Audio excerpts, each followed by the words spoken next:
Fans of Warhammer 40,000, pulp, 1950s science fiction movies, and the fauna of Deathworld Luther McIntyre 9. Thank you very much for joining me for an out of the pack review, or an out of the envelope review. And this is something a little bit different. And this is actually a donation to channel Leaky Cheese by one of you very kind viewers. And this has come all the way from Spain, and I've been sent this by Marnius, or Marnius68 as he is on Twitter, who's a long-time follower of the channel. So thank you ever so much, mate, for sending this to me. This model has come from Knightmare Games. Now, I hear you ask, what is in the packet? Well, shall we have a look? So let's see. I've opened this already, as you can see, and the reasons for that will become evident in a moment. So we have a business card. There we go, Knightmare Games. What does it say there? The Pantheon of Chaos. They're on Facebook, so yeah, you might want to check them out on Facebook. And he said, oh yeah, please give us feedback on our Facebook page. Thank you. Regards, Diego. Well, thank you very much, Diego. I don't do Facebook, but I thought instead, well, I'll do you a video review on YouTube instead. Right, in the packet we have some bubble wrap. And if we oh yeah, if you're wondering what this is some car body spray. It's not nail varnish, before you get ideas. And I've been spraying some models recently. I had it all over my hands. I've managed to get it off most of it, but not my nails yet. So yeah, quite fetching perhaps. Right, let's go on in. Now, this is almost a little bit Retrohammer, this video. And for those of you who watched it, you may remember I did a review of a fan sculpt of a Protonid. And the Protonid was the first ever artistic rendition of a Warhammer 40,000 Tyrannid. And here we have something very similar in terms of its re-imaging by, we could say, some fans. And those of you who know Rogue Trader and listen to my little intro spiel will probably already know what this is.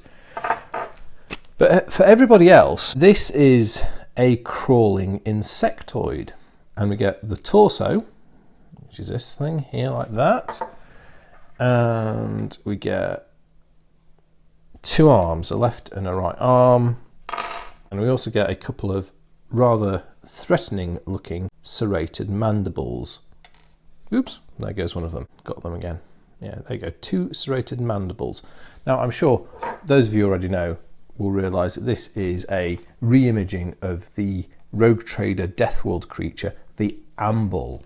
And Games Workshop made this miniature back in the late 80s. I don't know when it went out of production, but you haven't been able to buy an amble model for a long time, and it's been ages since the amble actually featured in anything to do with Warhammer 40,000. So it is a bit of a relic of the times. However, if you're like me and you're a fan of the early period of 40k and the wonderful creativity it represented, seeing stuff like this is, well, it warms one's heart, shall we say. What we're going to do is we're going to have a quick look around this little miniature. And then we might even go back in time a little bit for a little Retrohammer moment. The Crawling Insectoid, brackets amble, is a large humanoid creature. It has a pair of intriguing looking eyes. If you've ever seen a picture of a mantis shrimp, perhaps you may imagine its eye apparatus is something like that. Those two large mandibles attach into these two sockets here on its mouth. Oops, now we're going to have a lot of slippiness. There you go, like so, and there's one on each side. And it's got this very peculiar skin texture. For those of you who don't know, the amble was a subterranean, I don't know if you'd call it quite insectoid, but it was certainly, I guess, insectoid of sorts, and certainly quite unlike normal biology, or certainly earth biology. And yes, these burrowing creatures, and they weren't particularly malevolent in themselves, but as most Deathworld fauna is, it's just very dangerous because it's from a Deathworld. And these will cause all sorts of trouble to people who encountered them. We then get, so there we go, let's just do a little bit of a push fit. There you go, you get your arms like that. There you go. And it's got these long, gangly arms. quite an intriguing looking miniature, to put it mildly. An interesting looking model. It's a fan sculpt metal miniature, so probably going to take a bit more work to put together than perhaps some, although the actual casting quality on this does look really good. There's not much in the way of a mould seam, if any at all. Certainly better cast than the Protonid was. And there's a whole range of miniatures available from Knightmare Games under the auspices of the Space Raiders line. And, well, you know, if you like Rogue Trader in the late 80s, I think you'll find your heart at home in that range. I'll leave a link in the description. Just a quick look at the arms. A little bit of a mould seam to take away on the other one, same there. Maybe a bit of cleanup down here, but overall these are very nicely turned out. And these two mandibles, quite small pieces, so there's not much to go wrong. Maybe a touch of mould seam to file off on each. Obviously these are pewter, so these are metal, so you've got quite a hard pewter alloy that you're working with. As long as you're not building 30-40 models, it's not too bad for smaller quantities. Diego at Knightmare Miniatures didn't just send me one model, he actually sent me two.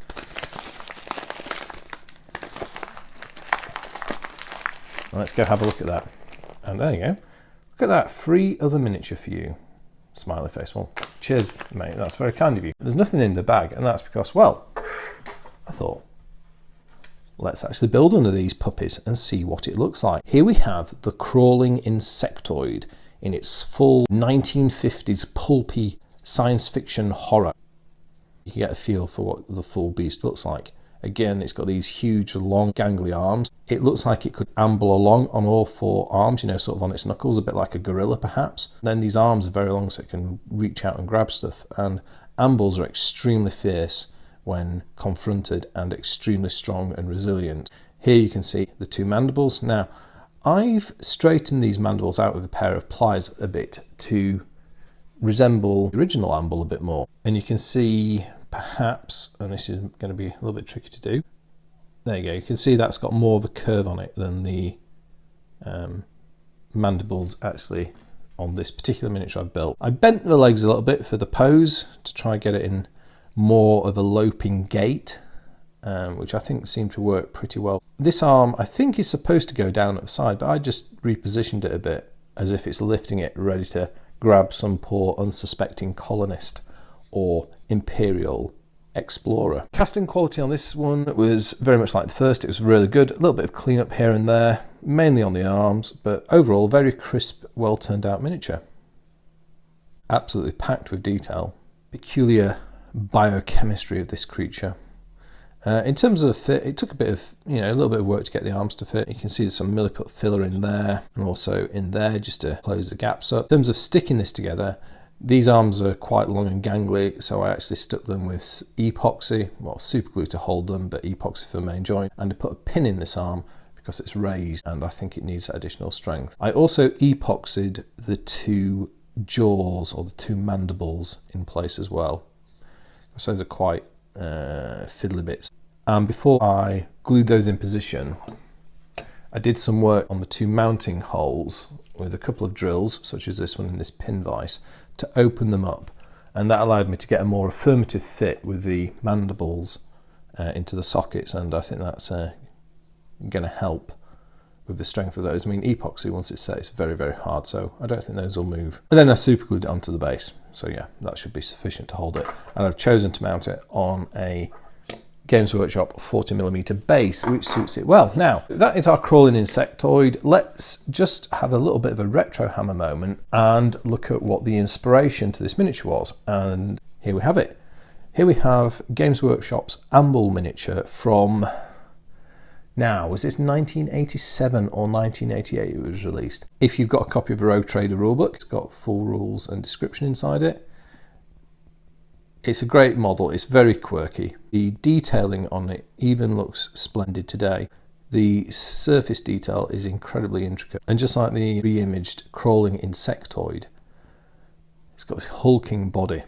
On the original amble, it's got very straight, serrated mandibles and these beady little eyes staring at you. Same sort of long, groping arms. And if we put the two side by side, we can see they actually compare pretty well. Now, looking at them, you would say that the Crawling Insectoid is somewhat taller than the amble, and yes it is. I was trying to figure this out, and I actually looked at it, and it appears as if they've decided to sculpt as if it's raised its head up. And I think they've kind of looked at the original, and you can see how hulked over the head is.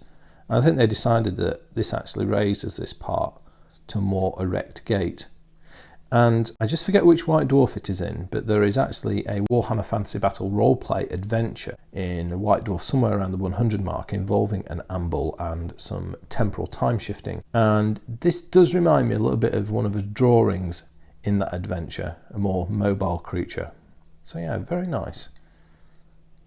Always great to see something like this, taking an old idea that Games Workshop's abandoned and making something new of it. And allowing people who like these really cool, classy designs from Rogue Trader way of getting hold of them at a more reasonable price in today's modern market. Because I mean, these things, if you buy these ambles on eBay, you know, you can spend 20 or 30 pounds getting hold of a copy of one of these original ones like this. I paid a lot less for this. I was just shrewd with my auction watching, but I think this is 12 euros, I think, excluding postage, and it's discounted at 9 euros at the moment. So for a large metal model like that, multi-part metal model, that seems very fairly priced. Well, I think either is a pretty fair price. There you have it. Something a little bit different, a little touch of Retrohammer in this episode. A review of the Crawling Insectoid by Knightmare Miniatures. One final thing, and I almost forgot, in my intro I mentioned 1950s pulp science fiction movies, and if you've ever had the interesting experience of watching the film This Island Earth, which I think was from 1955, I believe the Games Workshop artist who created the amble was heavily influenced by the mutant, or the mutant creature that was featured in the later stage of that movie. A nice homage to some earlier science fiction works, even if that particular film was pure science fiction cheese at its best. So yes, there you have it, the Crawling Insectoid by Knightmare Miniatures. Once again, I'd just like to thank Diego at Knightmare for sending me 2 of these miniatures. That's really kind of you. Cheers, mate. And then finally, a really big thank you again to Marnius for donating this miniature to the channel. Cheers, mate. It was very generous of you, and it's much appreciated. Let me know what you think about this beastie in the comment section. I'd be very interested to hear. But other than that, I'd just like to say thank you very much for watching. I'll speak to you next time, and goodbye.